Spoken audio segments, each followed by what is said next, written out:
Welcome to Hodge Podge Australia. Today we're making the lanterns from Rapunzel into a cake.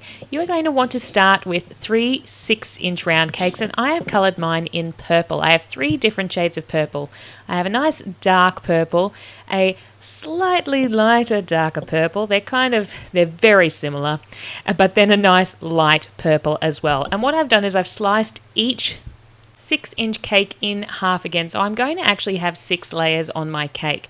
So what I'm going to do is I'm going to start with the darkest colour, pop on a layer of ivory buttercream, the next darkest colour, and then the lightest colour, and then when I'm going to build it up with the light colour, gradually fading back out to the darker colour. Now normally with the ombre or ombre effect of the cakes, you find that it goes from darkest up to lightest or lightest down to darkest, but I thought it would be nice if with this one it came in from dark on both sides into light into the middle, just for something different, and I thought it came out very nicely. Then the next thing to do is a crumb coat on your cake using the ivory buttercream. So get that all over and try to get it a bit smooth, but it's just your crumb coat, so it doesn't have to be perfect. Then pop that into the fridge so that it gets nice and hard. Then pop on another coat. You may find that you want to do even another coat on top of that because you don't really want to see the cake underneath, and ivory is a bit of a light colour. So pop another coat on and then pop that back into the fridge to set.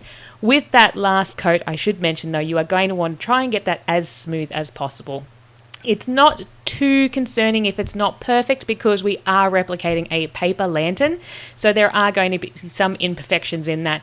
Don't worry about it whatsoever. Once you're happy with your finished ivory, pop it back into the fridge to set. Then using 2 different open tips, I have a wider open tip there for putting our central circle on our sun emblem, and I have a smaller open tip to do the finer detail. With our sun emblems that we're putting on our lantern, we are going to do 4 of the large sun rays in your 12, 3, 6 and 9 positions when we're looking at a clock. And in between those, we are going to have just a small little teardrop of buttercream.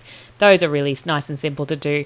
When you're piping on your big sun rays onto your cake, you are going to want to do the outline first and then fill it in. Then just push that middle out a bit so that it looks like all one big piece and doesn't look like you've coloured in the middle. When you have done that, it will be then time to move on to the top and bottom border, which is a simple swirl pattern. It's quite easy. I find it's better to put the dot at the top first so that you know where your middle is, and then to start going out on the sides. It's kind of like a mustache pattern. If you really think about it, it's kind of one of those old-timey mustaches where it curls around and then a couple little teardrops at the bottom. And it's exactly the same on the bottom of the cake as well. So you just continue this pattern all the way around the cake and pop in 3 more of your sun emblems so that you have them on all sides. And that is your lovely Rapunzel lantern cake. I actually thought this was really beautiful, and if I was ever going to have another engagement party, which I certainly hope not, but if I was going to have another party, I think this is a really beautiful cake. I think it came out really lovely, and I would be happy to have this at any event. I think it's a bridal shower cake, engagement cake, birthday cake.